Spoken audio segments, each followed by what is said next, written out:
కన్యా రాశి ప్రేక్షకులకు స్వాగతం.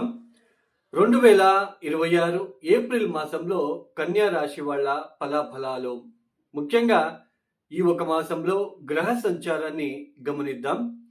శని మీన రాశిలో సంచారము, గురువు మిథున రాశిలో సంచారము, రాహు కుంభరాశిలో సంచారం, కేతు సింహ రాశిలో సంచారము.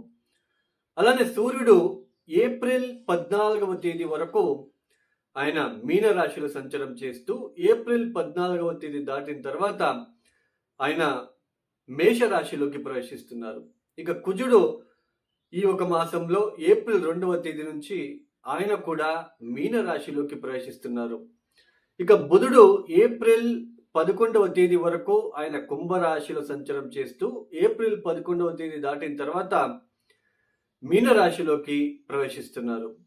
ఇక శుక్రుడు ఏప్రిల్ 18వ తేదీ వరకు ఆయన మేషంలో, తదుపరి వృషభ రాశిలో సంచారం చేస్తూ ఉన్నారు. ఈ గ్రహ సంచార రీత్యా ఈ కన్యా రాశి వాళ్ళకి ముఖ్యంగా గత మాసంలో గనక ఒకసారి గ్రహ సంచారాన్ని గమనిస్తే, మీ రాశ్యాధిపతి అయిన బుధుడు 6వ స్థానంలో సంచారం చేయడం అనేది, అందులోన ఈ మార్చ్ మాసంలోనే కుజుడు రాహు కలవడము, బుధుడు వక్రించడము, ఆరోగ్యరీత్యా కావచ్చు, సమ్ కాన్ఫ్లిక్ట్స్ వివాదాలు కావచ్చు, కోర్ట్ రిలేటెడ్ కావచ్చు, కోర్ట్ కేసెస్ కావచ్చు, ఒక జర్నీ విషయంలో కావచ్చు, వీటిల్లో ఎక్కువ ఒత్తిడులు మీరు ఫేస్ చేస్తూ క్రమేణంగా వస్తూ ఉంటారు. అంటే ఆరోగ్యరీత్యా ఆ కాన్ఫ్లిక్ట్స్ని, 6వ స్థానం అంటేనే రోగ రుణ శత్రుస్థానం, అంటే వివాదాల ఒక్క స్థానం. ఎవరు కూడా నాకు రోగం కావాలి, అప్పులు కావాలి, రుణం ఉండాలి, నేను కోర్టు వరకు నేను వెళ్ళి రావాలి, లేదా నాకు లైఫ్లో ఎప్పుడు కూడా వివాదాలు ఉండాలి అని ఎవరు కూడా కోరుకోరు. అలాంటి స్థానంలోకి మీ రాష్ట్రాధిపతి అయిన బుధుడు వెళ్ళి అక్కడ వక్రించడము, సమ్ అన్వాంటెడ్, అంటే మీకు అవి వద్దు అలాంటి వివాదాలు లేదా ఆకస్మిక ప్రయాణాలు కావచ్చు, ఆ ప్రయాణాల్లో కాస్త ఇబ్బందిగా ఉండడం లాంటిది, ఆరోగ్య పట్ల కొన్ని చికాకులు కావచ్చు, ఇలాంటివి మీరు ఫేస్ చేస్తూ, అలానే మార్చి 15వ తేదీ తర్వాత ఈ సూర్యుడు సప్తమంలోకి ప్రవేశించారు. ఆల్రెడీ సప్తమ స్థానంలో శని ఒక సంచారం. శని సప్తమ స్థానంలో మనకి యోగించడు, రిస్ట్రిక్షన్స్ని క్రియేట్ చేస్తాడు. ఎక్కడ భార్య భర్తల మధ్య, బిజినెస్ పార్ట్నర్స్ మధ్య ఒక రిస్ట్రిక్షన్స్ని క్రియేట్ చేసే గ్రహం. అందరికీ కూడా భార్య భర్తల మధ్య ఇబ్బందులు ఉండవు, అందరికీ కూడా పార్ట్నర్స్లో ఇబ్బందులు ఉండవండి. మీ దశాభుక్తి గనక బాలేకపోతే ఖచ్చితంగా భార్య భర్తల మధ్య ఇబ్బందులు, ఆ ప్రేమ, ఆ బాండింగ్లో ఎక్కడో ఒక చోట మీకు చాలా ఇబ్బందిగా మారడం లాంటిది. అలానే బిజినెస్ కావచ్చు, జాబ్లో కావచ్చు, ఒత్తిడులు ఎదుర్కొంటూ ఉండడము, slow progress in your job or partnership, business are marital life. అంటే భార్య భర్తల మధ్య ఎక్కడో ఒక చోటు చాలా ఇబ్బందికి గురి అవ్వడము, ప్రోగ్రెస్ అనేది చాలా నిదానంగా ఉండడము. నా భార్య మారుతుంది, లేదా నా భర్త మారుతాడు.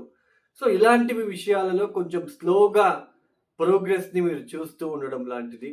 ఇలాంటివి కాన్ఫ్లిక్ట్స్ని ఎదుర్కొంటున్న సమయంలోనే, సప్తమ స్థానంలో శని సంచారం సమయంలోనే మార్చి 15వ తేదీ సూర్యుడు కూడా ప్రవేశించడము.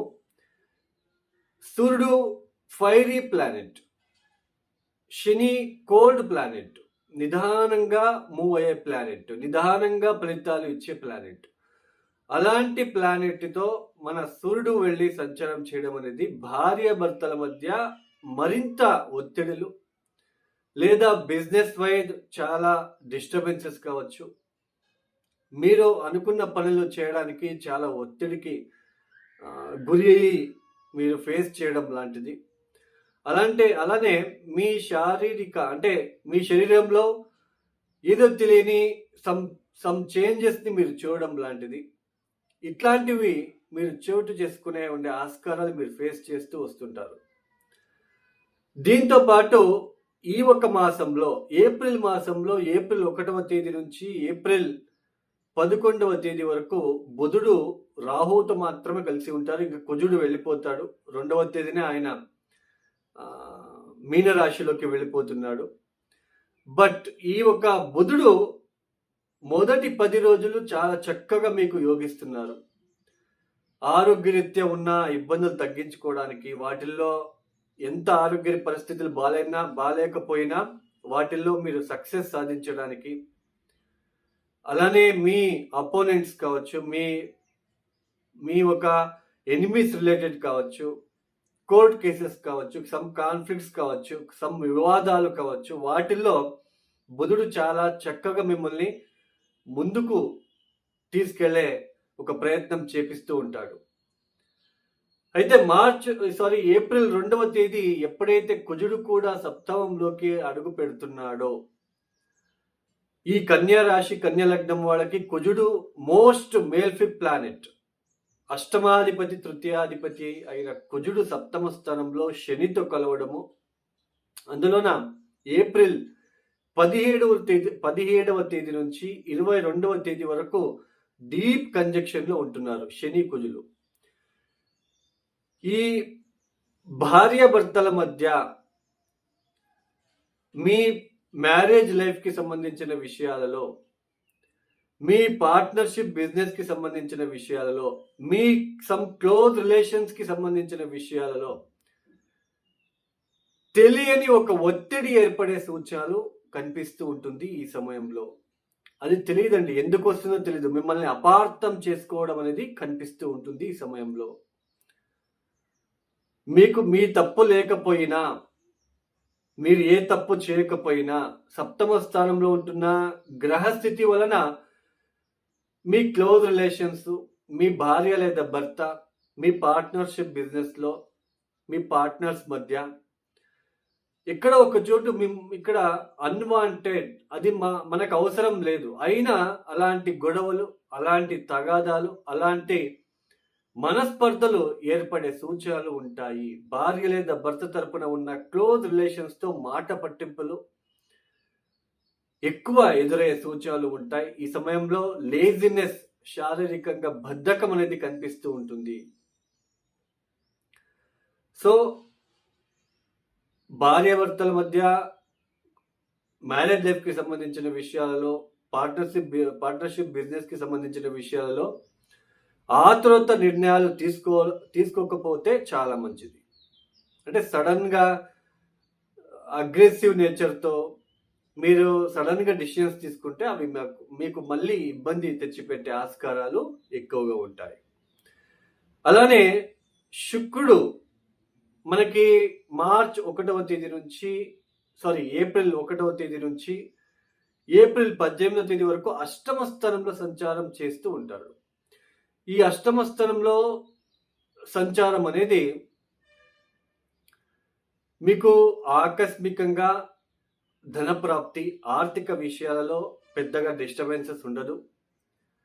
అలానే ఏదైనా వారసత్వ ఆస్తిలో కావచ్చు, లేదా ఏదైనా రావాల్సిన డబ్బు ఏదైనా ఉంటే అది ఎల్ఐసి పరంగా కావచ్చు, ఇంకో ఇతర చిట్ ఫండ్స్ కి సంబంధించిన విషయాలలో కావచ్చు, డబ్బు మీ చేతికి అందడానికి ఆస్కారాలు ఉంటాయి. అలానే ఎక్కువ ప్రయాణాలు ఈ మార్చి మాసం నుంచే మీరు కొంచెం ప్రయాణాలు, జర్నీస్ అనేది మీరు ఎక్కువ చేస్తూ ఉండడానికి కూడా ఛాన్సెస్ ఉంటుంది. ఏప్రిల్ 19వ తేదీ నుంచి ఆయన శుక్రుడు నవమాధిపతి అయిన శుక్రుడు నవమ స్థానంలోకి ఎంటర్ అవుతున్నాడు. కాబట్టి మళ్ళీ ఈ సమయంలో ప్రయాణాలు, కాస్త తండ్రితో మంచి సంబంధ బాంధవ్యాలు పెంచుకోవడానికి, అలానే కాస్త ఎక్కువ జర్నీస్ చేయడానికి ఆస్కారాలు ఉంటాయి. ఎక్కువ జర్నీస్ చేస్తూ ఉంటారు. అలానే ఇంకొకటి ఏంటి, సప్తమ స్థానంలో కుజుడు సంచారం చేసే సమయం మీనరాశిలో సంచారం చేసేటప్పుడు దశమ స్థానాన్ని చతుర్థ దృష్టితో చూస్తాడు కాబట్టి ఉద్యోగ విషయాలలో ఏ ఆతురత నిర్ణయాలు కూడా తీసుకోకపోవడం అనేది చాలా మంచిది. ఇక ఈ కన్యా రాశి వాళ్ళు ఈ మాసం తప్పనిసరిగా స్కంద హోమం గనక చేయించుకుంటే చాలా మంచిది. అలానే ప్రతిరోజు రాత్రి హనుమాన్ చాలీసా 8 సార్లు చదువుకొని పడుకోవడానికి ప్రయత్నాలు చేసుకుంటే చాలా మంచిది. వీలైతే గణపతికి ప్రతిరోజు 108 ప్రదక్షిణలు వేసి రావడానికి ప్రయత్నం చేయండి. ఇక ఎవరైతే ఈ వీడియోని చూస్తున్నారో లైక్ చేయండి, షేర్ చేయండి, సబ్స్క్రైబ్ చేసుకోండి. సర్వే జనో సుఖినో భవంతు. ధన్యవాదములు. జై శ్రీరామ్.